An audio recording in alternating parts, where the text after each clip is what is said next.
Welcome to ఆవకాయ బిర్యానీ. నేను నీలిమ. ఎన్నికల్లో పవన్ కాళ్ళు పట్టుకున్న టీడీపీ ఇప్పుడు పవన్ జుట్టు పట్టుకుంటోందని వైఎస్ఆర్ కాంగ్రెస్ పార్టీ నేత అంబటి రాంబాబు అంటున్నారు.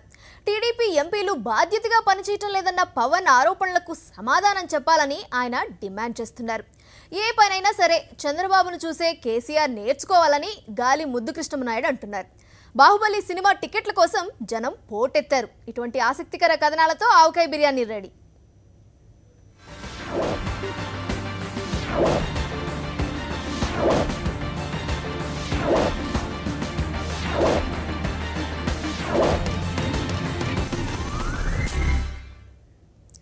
తెలుగుదేశం ఎంపీలపై వైఎస్ఆర్ కాంగ్రెస్ నేత అంబటి రాంబాబు సీరియస్ అయిపోయారు. పవన్ కళ్యాణ్ తప్పుపడితే ఎంపీలకు అంత కోపం ఎందుకు రావాలని అంబటి నిలదీస్తున్నారు. ఎన్నికల ప్రచారం కోసం పవన్ కాళ్లు పట్టుకున్న టీడీపీ నేతలు ఇప్పుడు పవన్ జుట్టు పట్టుకోవాలని చూస్తున్నారని అంబటి తప్పుబట్టారు. రాంబాబు గారు ఏంటండి విశేషాలా? పవన్ కళ్యాణ్ గారికి సంబంధించినటువంటి అంశం నిన్న ఈ రోజు వ్యవహారం జరుగుతూ ఉన్నది. జరగడం ఏంటండి బాబు? పవన్ కళ్యాణ్ రేవెట్టేహాడు అనుకోండి. ఇది చూస్తూ ఉంటే నాకు అనిపిస్తూ ఉన్నది. ఏమనిపిస్తుందో చెప్పండి మరి, ఇంకా ఆలస్యం ఎందుకు? రేవు దాటిన తర్వాత తెప్ప తగలేయటం, అక్కరు తీరిన తర్వాత అల్లుణ్ణి అదేదో అనడం, ఓడ మీద ఉన్నప్పుడు ఓ ఓడ మల్లయ్య, ఓడ దిగిన తర్వాత బోడి మల్లయ్య అనడం, అవసరం వచ్చినప్పుడు కాళ్ళు పట్టుకోవడం, అవసరం తీరిన తర్వాత జుట్టు పట్టుకోవడం. పవన్ బాబు మాట్లాడిన దానికి మీరు చెప్తున్న దానికి అసలు ఏదైనా సంబంధం ఉందా? అసలు మీరు ఈ మాటలు ఎందుకు చెప్తున్నారు నాకైతే అర్థం కావట్లేదండి. ఇది తెలుగుదేశం పార్టీ అధినేత నారా చంద్రబాబు నాయుడు గారి యొక్క నిజస్వరూపం, నైజం. వారిని ఇదే చంద్రబాబు గారి నిజస్వరూపం. చంపేశారండి బాబు. మీరు ఎందుకు చెప్తున్నారు అనుకున్నాను. అదే పవన్ కళ్యాణ్ గారి విషయంలో ఇవాళ మరొక్కసారి నిరూపణ అవుతున్నట్టుగా మేము భావిస్తున్నాం. అంతేనంటారా? అయినా పవన్ కళ్యాణ్ మా టీడీపీ ఎంపీలు వాళ్ళు తిట్టిపోయడం నాకేం నచ్చలేదు. నేను అడుగుతా ఉన్నా. పవన్ కళ్యాణ్ గారు స్పందించారు పాపం ఎట్టకేలకు. పార్లమెంటు సభ్యులు తమ బాధ్యతను నిర్వహించటం లేదు అంటే అరే రే ఎంత కోపం వచ్చేసిందయ్యా తెలుగుదేశం పార్టీకి సంబంధించినటువంటి పార్లమెంటు సభ్యులకి.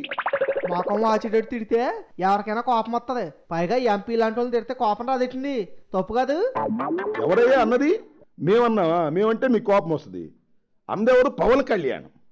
ఎవరైనా పవన్ కళ్యాణ్. పవన్ కళ్యాణ్ ఎవరో కూడా తెలియదు అనుకుంటున్నారా ఏంటి?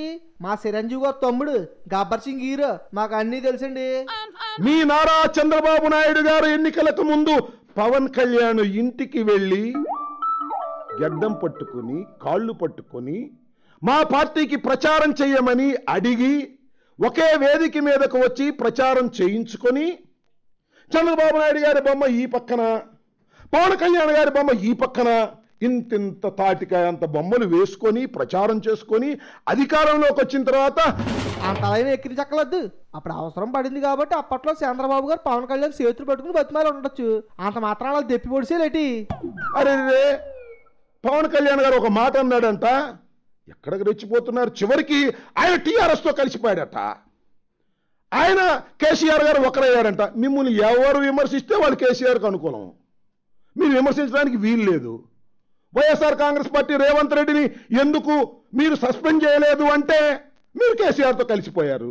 ఏమిటి అన్యాయం అంటూ ఊరికెలా గొంతు చించుకుంటారు ఎందుకండి? టీడీపీ వాళ్ళు ఎవరు ఏటి అనకూడదా? వాళ్ళంతా కేసీఆర్ మనుషులేనని మా నమ్మకం. అలాంటి వాళ్ళ గురించి ఏటన్నా అంటాం. అదంతే. మీరేం చేస్తారో చేసుకోండి. నేను ఒకటి అడుగుతా ఉన్నా. మీ చంద్రబాబు నాయుడు గారు, మీ తెలుగుదేశం పార్టీ ఆ రోజున ఎందుకు వెళ్ళి కాళ్ళు పట్టుకున్నారు, ఇవాళ ఎందుకు జుట్టు పట్టుకుంటున్నారు అంటే ప్రత్యేకంగా ఏం చెప్పవసరం లేదు. మా నైజమే అది. అప్పుడు అవసరం పడింది కాబట్టి కాళ్ళు అట్టుకున్నారు. ఇప్పుడు అవసరం లేదు కాబట్టి జుట్టు అట్టుకుంటున్నారు. అందులో తప్పే ఉందా? ఏ అప్పుడు కేసీఆర్ని తిట్టిన పవన్ కళ్యాణ్ మనం మెచ్చుకోలేదా ఏటి? నందమూరి తారక రామారావు గారు ఈ రాష్ట్రాన్ని పరిపాలించినటువంటి వ్యక్తి, తెలుగుదేశాన్ని స్థాపించినటువంటి వ్యక్తి. ఆయన్ని వాడుకున్నారు, వదిలేశారు నారావారు.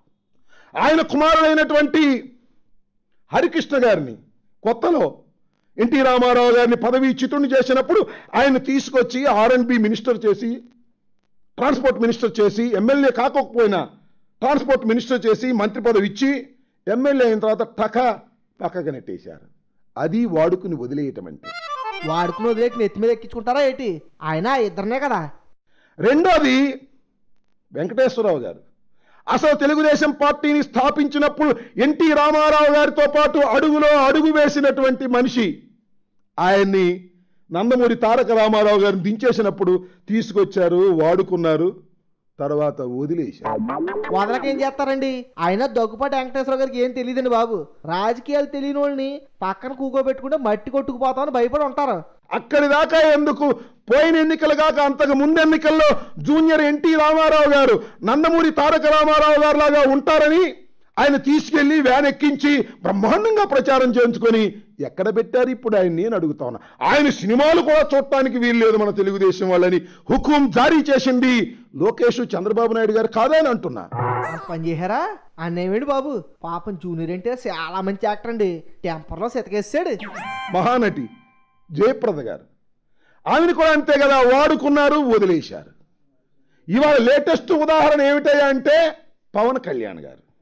పవన్ కళ్యాణ్ గారి కాళ్ళు పట్టుకున్నారు, ఇప్పుడు జుట్టు పట్టుకోవడానికి ప్రయత్నం చేస్తున్నారు. ఏమిటి అన్యాయం అంటున్నా? పేర్లన్నీ చాలా బాగా గుర్తెట్టుకున్నారా? మీది లాయర్ బుర్ర కదా, అందుకే కదా అన్ని గుర్తున్నాయే. అయినా ఇదంతా ఎందుకు చెప్తున్నారండి? మీకు పవన్ కళ్యాణ్ మీద సానుభూతిగా ఉందా ఏంటి? పవన్ కళ్యాణ్ గారికి సానుభూతి కాదు, నారా చంద్రబాబు నాయుడు గారి నైజాన్ని ఈ సందర్భంగా చెప్పదలుచుకున్నాను. దీనిలో మీకు సానుభూతిగా కనిపిస్తే నాకు అభ్యంతరం లేదు. ఎందుకంటే నిజంగా సానుభూతి చూపించవలసిన పరిస్థితుల్లోనే పవన్ కళ్యాణ్ గారు ఉన్నట్టుగా అర్థమవుతున్నది. ఎందుకంటే కాళ్ళు పట్టుకున్న వాళ్ళే జుట్టు పట్టుకుంటున్నప్పుడు అరే రే మొన్నే కదా మీ కాళ్ళు పట్టుకున్నారు, మళ్ళీ ఆయన జుట్టు పట్టుకునే ప్రయత్నం ఎందుకు చేస్తున్నారు అంటే సహజంగానే ఆయన మీద కొద్దిగా సానుభూతి చూపించినట్టుగా అనిపించవచ్చు. కానీ నా ఉద్దేశం అది కాదు. నారా వారి ధోరణిని మరొక్కసారి ఈ సందర్భంగా చెప్పదలుచుకున్నాను. మరి కళ్యాణ్ బాబు అయినా ఓటుకు నోటు గురించి చంద్రబాబు ఆడియో టేబుల్ గురించి ప్రశ్నించట్లేదేటండి? కోంప తీసి ఆ బాబు కూడా తప్పించుకునే ప్రయత్నం చేశాడా ఏంటి? తప్పించుకునే ప్రయత్నమే చేశాడు, దానిలో ఏ విధమైన సందేహము లేదు. అది మాట్లాడుంటే చాలా బాగుండేది. అది న్యాయస్థానంలో ఉంది, దాని గురించి నేను మాట్లాడనని తెలుగుదేశానికి అక్కడ ఫేవరబుల్గానే మాట్లాడానని నేను భావించాను. కానీ ఎంపీల్ని అన్నాడని సిమ్మెత్తిపోతున్నారు ఎంపీలు. మరి దానికి సమాధానం వాళ్ళు చెప్పాలి. అంతవరకు ఒక విధంగా చంద్రబాబు నాయుడు గారి కంఠం చంద్రబాబు నాయుడు గారు ఆ కంఠం నీదా కాదా అని ప్రశ్నించలేదు. రేవంత్ రెడ్డి ఆ డబ్బులు నువ్వు ఇచ్చావా లేదా అని ప్రశ్నించలేదు. కానీ ఎంపీలు ప్రశ్నించినందుకు ఇంత గగ్గోలు పెడుతున్నారు. ఆ రెండు ప్రశ్నిస్తే ఏం చేసేవాళ్ళు? మరి ఎందుకు ఆయన ప్రశ్నించలేదో నాకు తెలియదు. ఇంకా అయ్యో పవనయ్య అడిగితే కనుక టీడీపీ ఎంపీలు అగ్గి మీద గుగ్గులు అయిపోయేవాళ్ళు. సర్లే అండి, మరి ఉంటాను. చంద్రబాబు వస్తే ఆడబిడ్డలు క్షేమంగా ఇంటికి వస్తారని ఎన్నికల్లో టీడీపీ ప్రచారం చేసుకుంది. టీడీపీ అధికారంలోకి వచ్చింది. ఆ పార్టీ ఎమ్మెల్యేనే ఓ మహిళా తహసీల్దార్పై దాడి చేసి భయభ్రాంతులకు గురిచేశారు. దీనిపై ఇప్పుడు రాష్ట్ర వ్యాప్తంగా రెవెన్యూ ఉద్యోగులు ఆందోళనకు దిగారు.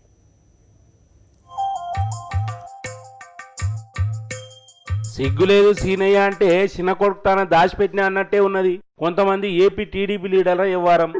ముసునూరు తహసీల్దార్ వనజాక్షి మీద దెందులూరు శాసనసభ్యుడు తెలుగుదేశం పార్టీకి చెందినటువంటి చింతమనేని ప్రభాకర్ గారు దౌర్జన్యం చేసి దుర్భాషలాడి ఆమెను చెయ్యి చేసుకొని మహిళని కూడా చూడకోకుండా ఇసుక లారీలను తరలించుకుపోయినటువంటి విధానం చూస్తుంటే ఆంధ్రప్రదేశ్లో ఆటవిక రాజ్యం పరిపాలన చేస్తున్నదా అన్నట్టుగా అనిపిస్తా ఉంది.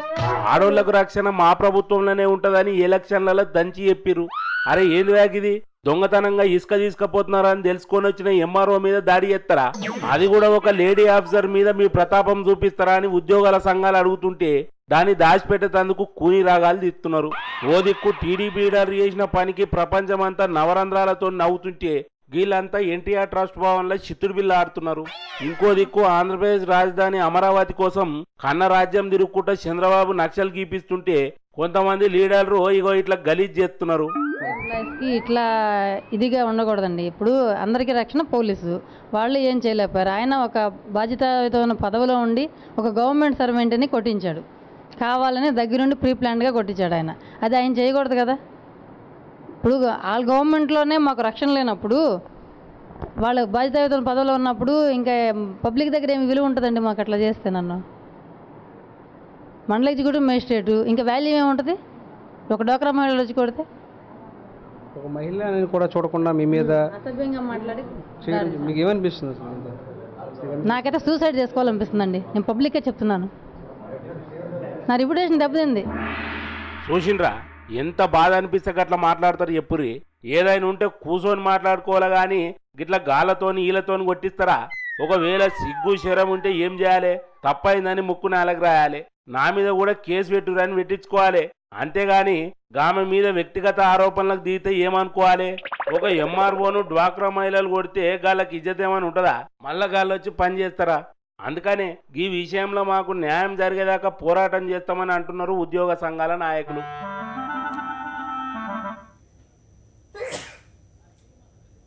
ఆవకాయ బిర్యానీలో షార్ట్ బ్రేక్ తీసుకుందాం. Stay tuned.